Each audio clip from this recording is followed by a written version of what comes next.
Yes. Yes. Uh-huh.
which room?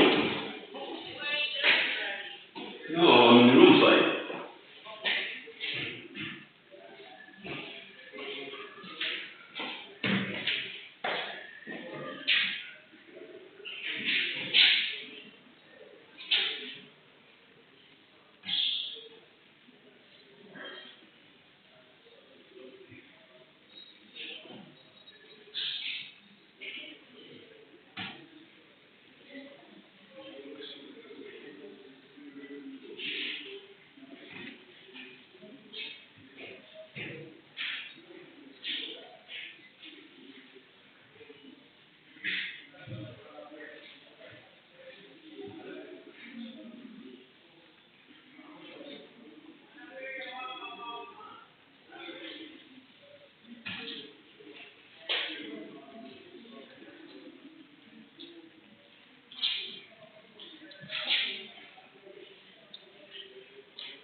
What's the room around?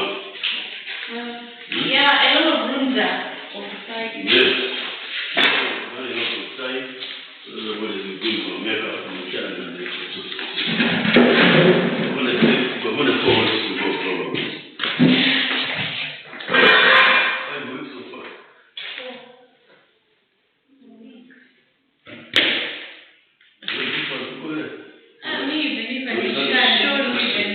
We need 2 of these tables for her to get there.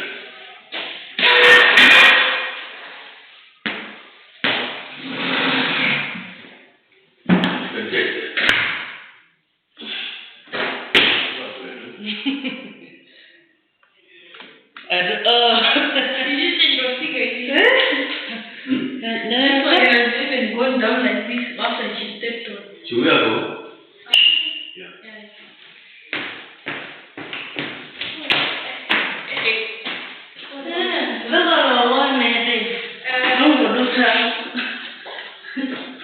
Where is the ritual? I'm coming.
How many are we? 6, 5? I know, 3. We 6. Seven. No, it's not. Mariana, Pepe, Kevin. Iguero, Ine, Rich. Zero to guy. No,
walikuwa wengi wameanza kusoma kama vile.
This is where as a national support policy, you note later, it's very, very broad, it's encompassing, you know. It is just like, I think last time, we could have looked at do you look at the national social welfare policy, remember? Long time ago, can't remember, 2 years ago, right? And when we look at the national social welfare policy, it is not a social welfare policy, no. National social welfare policy is not a social welfare policy, no. Right? It is an umbrella of all policies that deal with issues of people. That's what it is, national social welfare, so it is something like that. And the national social support policy as well here is something like an umbrella, because it brings together all the organizations and bodies and observatories, all sorts of initiatives that provide support to people to address issues of risks and shocks that come by because of poverty. So you find that there are so many, it's a highly collaborative structure where you have too many ministries and the organizations that are working together to address issues of poverty. So, national, going to our social support, according to this policy, and in general, it is those initiatives which are public or private that try to provide income or consumption transfers to the poor. So, support is basically for the poor. And also, it is addressing issues of vulnerable groups, and also it looks at issues of livelihoods and livelihood risks, right? So these are the things that the policy is focusing on. So it's the issue of consumption support, issues of income support, and also targeting the poor and most vulnerable people, so that they are protected from the shocks and the risks that come up about because of such hazards. So here, actually, why it is there, you can see, we're going round and round. This social support here, you will discover that it's still looking at one thing. Protect the people, because those to enhance or protect their status and also make them enjoy their rights as well. So here, you find that this policy is looking at issues of equity, and is also looking at issues of equality. And you can see that it is a human, looks at the issues of human rights, right? So it's about the human rights, and also how these people can be protected, and also they should be able to enjoy their actual human rights, whether social, economic, or whatever. Now, you find that the social support policy is looking at the issues of poverty, that's one thing. And poverty brings in a lot of risks and shocks. Now, as we proceed further, the shocks could emanate from something else. But all in all, the bottom line is trying to look to address issues of what we call ultra poverty. And we shall see what ultra poverty is as we proceed. Now, it is actually some duties like for policies. Policies are always formulated to provide guidelines and also to guide whichever organization or government on what they're supposed to do by bringing the actually roadmap for how they can try to address issues. And one thing that always must remember is that any policy, right, will normally emanate from two issues or one issue, or one scenario or situation. One, policies come about because one, there is an issue that they want to address, right? And this issue is in the public domain and is public demand, right?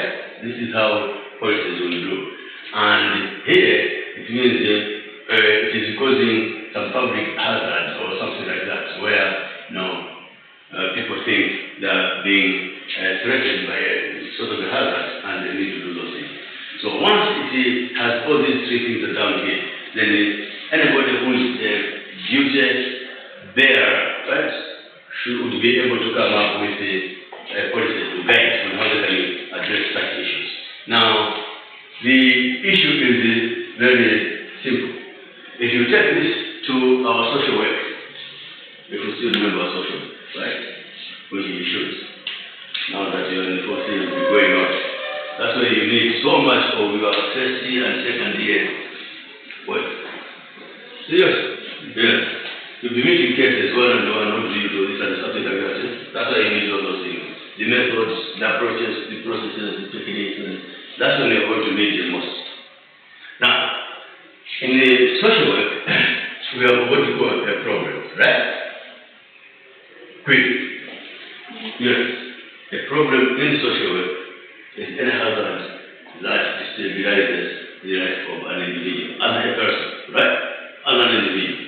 And that individual's problem is nobody's concern. It's an individual's problem. Right?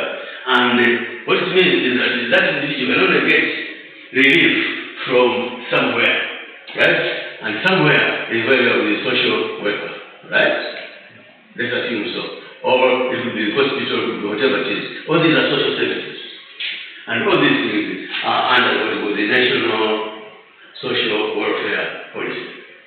Because all these things deal with issues of people. But in terms of social work, this is purely an individual problem, and that's purely a case work. See you this? Yes. Now, when these problems grow and involve too many people around, and when too many people are affected by the same problem over and over again, it becomes social. Remember, Mr. Parler, your social work. It becomes social. Anyway, of course, if you go to the problem for an individual, it's still social. But when it becomes social, it is trying to inform you that it is becoming, or it has fallen into the public domain. Right? It means it requires some demand of some intervention. And that means it is a hazard that can cause harm to people. In other words, it provides risks to the public and hence the policy. Right? So these are the things that progress. And so the National Social Support Policy too, I'm sure, it was not only about a single problem, but we all know that the poverty in Malawi is quite aggressive and it's there. So it is already in the public domain. That's why there was need for that policy to see how government can go and address these things. Now, you find that the history of this policy here actually starts with the MGDSs, right? In the late 1990s and early 2000s, we looked at the issue of what we call the Malawi Global Strategy, which now we call the SDGs, right? And during that time, we had a policy which was being developed to address pure issues of poverty in the context of the MDGs here.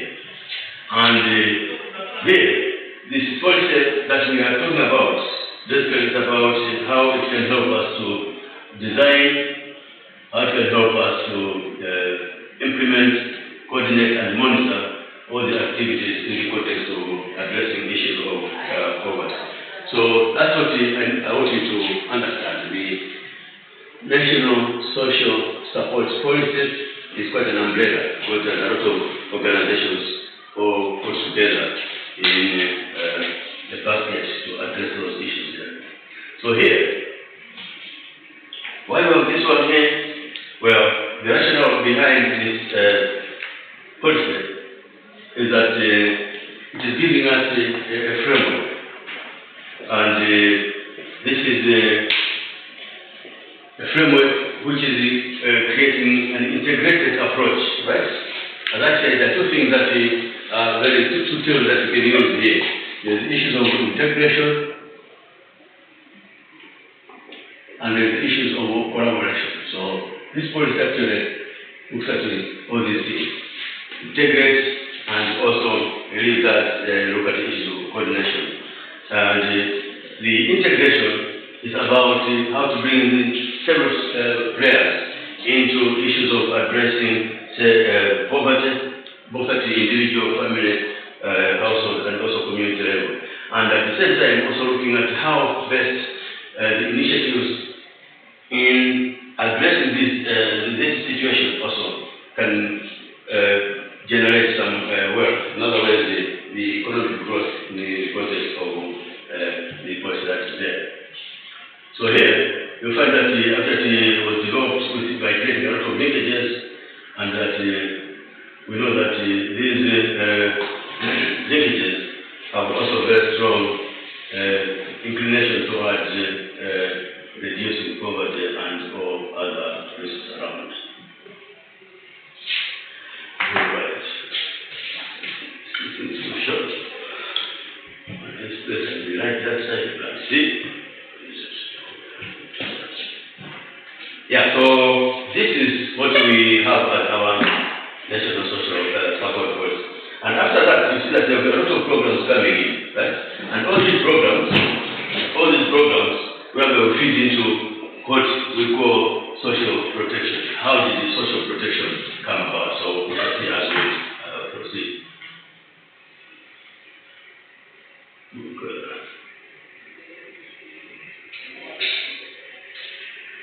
What we believe is that we know that poverty actually has some constraints, and there are issues that I mentioned here, the issues of human rights, the issues of equity and issues of equality.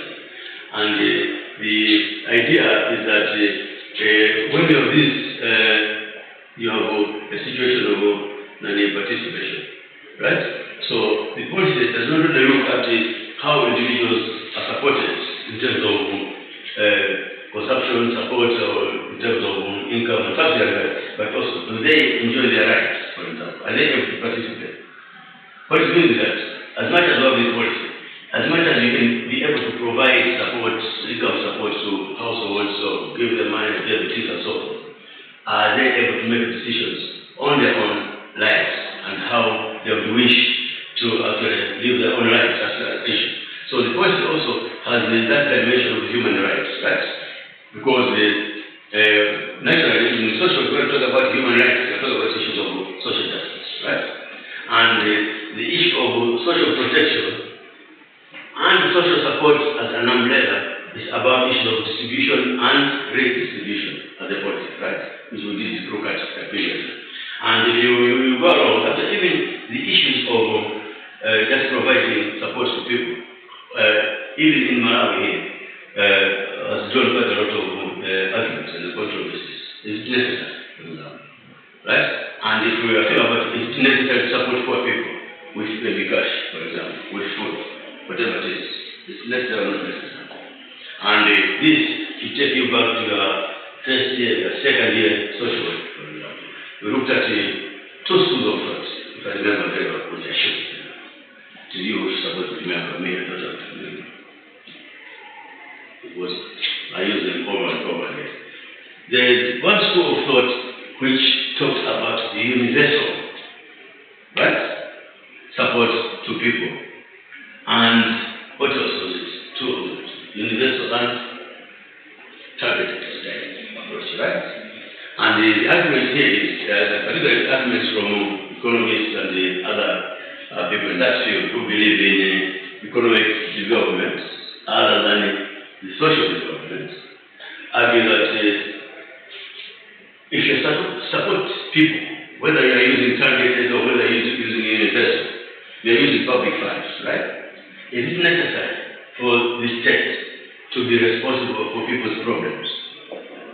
You have this question over and over again, if I remember well, right? Is it necessary? What it's trying to say is that are we able to get back to those theories, those schools of thought, and argue for or against the government's initiative to support poor people? Right? So now, our policy, this policy that we have, National Social Support Policy, is not for and is not against. That's what which I noticed. Does not say no, don't support people. Right? And does not say yes, support people.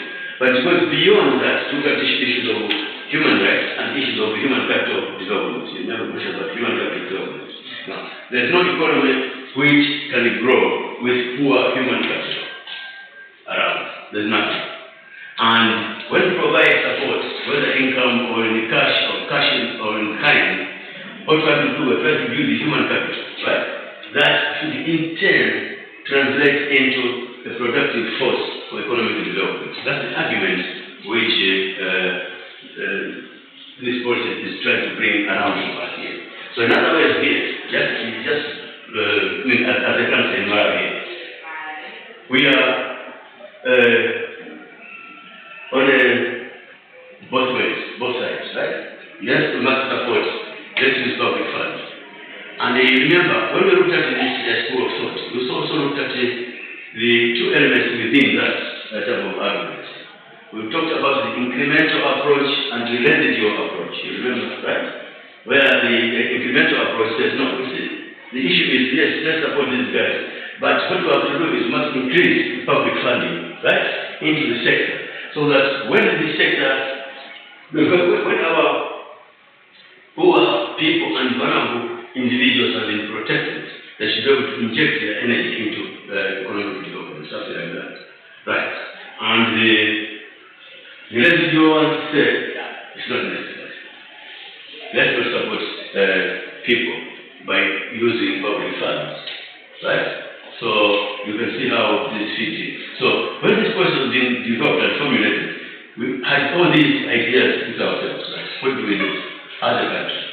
Do we follow the incrementalist approach or the residual approach? Do we follow the universal approach or the targeted approach? Right? So you discover that here we have a mixed bag. Actually, it's not a mixed bag because in my area we're following the targeted approach. It's not universal. And also we're following the incremental, whatever it is, add resources for social protection by using public funds.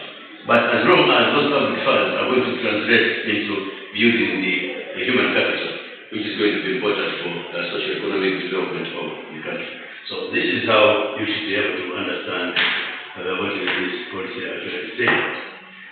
Okay, so here you find that actually as governments, they are aware that we had quite a number of initiatives to try to address issues of poverty, right from the beginning. But somewhere, somehow, you find that such initiatives actually never bore fruits because of several challenges. And some of these challenges actually were, as indicated here, the attitude of people. Attitude of people also means this. If I am pure economist, right? I'd be looking at this program in a very different manner.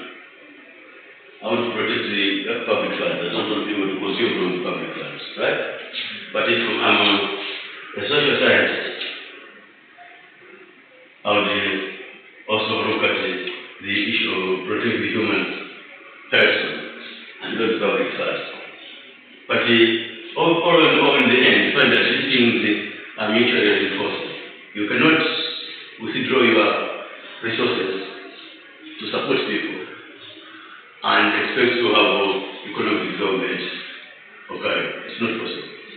Right? So they must be mutually reinforcing. Right? So we find that using the targeted, that's fine, and using the incremental approaches is good.